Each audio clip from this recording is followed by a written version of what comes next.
Hi everyone, Neil Carlson here with Lieutenant Derek Zimmel of the Grand Forks Police Department to talk about some of the details surrounding an apparent standoff Monday night, which left one man dead. Basically, the first thing, are you guys releasing the name yet? Not yet. We'll be meeting with the family this afternoon to ensure that the appropriate notifications have been made, and out of respect for the family, we want to wait until after that meeting before we release them. Can you confirm if the male individual died of a gunshot wound, self-inflicted?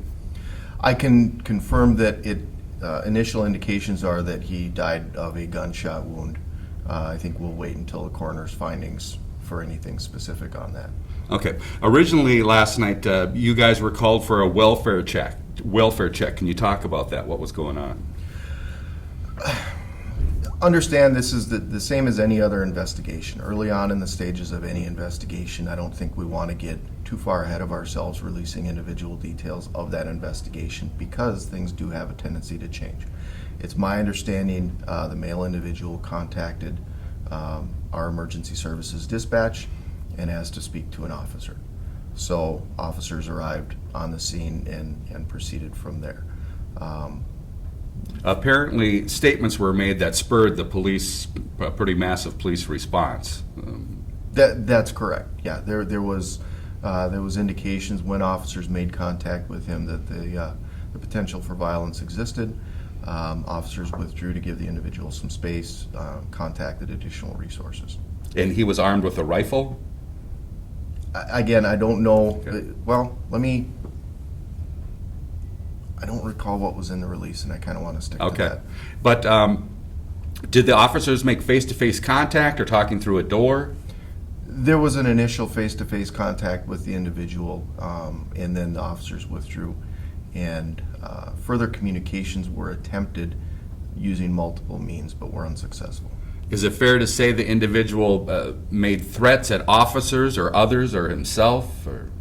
I don't know that I would characterize any I don't know that I would characterize any communication between the gentleman and officers on scene as a specific threat to a specific individual. Okay. But the officers felt the need to back off. This guy could be dangerous. That's correct. Okay. And then is there a kind of standard protocol that happens? You call out and get people out of the area? We're going to activate specialized resources, which we do have access to. Our SWAT team, our crisis negotiation team, and even our bomb team. Even though there's no indication of any explosive device involved in this incident, the bomb team does have specialized resources that may be useful in helping to protect officers and public lives.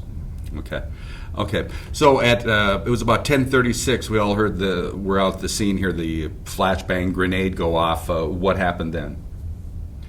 We utilize that sometimes to encourage people to communicate with us. It's not the first time we've done that. It won't be the last time. So that's not an indication of any escalation. Actually, it's an attempt at de-escalation. So once that occurred, we didn't get a response. We continued to try to ascertain what had happened. And then a robot camera was sent in? Correct.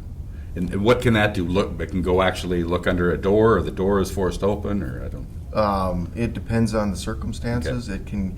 A lot of times, it's used to search an area so that an officer or officers don't have to go in there, be put in harm's way in order to search and ascertain what's happening within that area. Okay, but through the camera, you were able to ascertain that the subject was dead. That's correct. Okay. So, yeah. And during this whole situation, no officers fired any weapons? That is correct. Okay. Maybe a bit more about the flashbang grenade. I just got a couple more messages. People around that neighborhood were kind of shocked what was going on. And I'd seen that used several times. And many times, is it just kind of a shock to the subject that, well, I better respond or do something here? There are a number of different reasons and manners in which that can be deployed. In this particular case, it's trying to incorporate a certain sense of urgency in communication.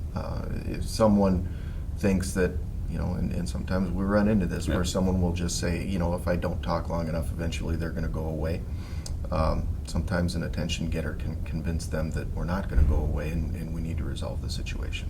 I know there were some folks in those apartments kind of upset or whatever, oh, we had to be out of our apartment, but this is all designed to not only keep them safe and to make sure you guys aren't hurt, to walk into a bad situation. Just take your time. Absolutely. We don't take lightly having to ask people to leave their homes. If we do that, there's a very real safety issue at hand, and it is in that person's best interest to leave. If it's safe to leave them sheltered in place, which many people were, we just ask them to stay within your home. Don't venture out. But certain areas, if we deem it critical to protect lives, we're going to go get them and ask them to leave and let them know when it's safe to return. Okay, and maybe the release of the victim's name later today. I don't think, given the circumstances, I don't think we're going to necessarily put that out on a news release. Okay. If you want the name, I can let you know when it's available. Okay. All right. In Grand Forks, I'm Neil Carlson reporting for iNews.TV.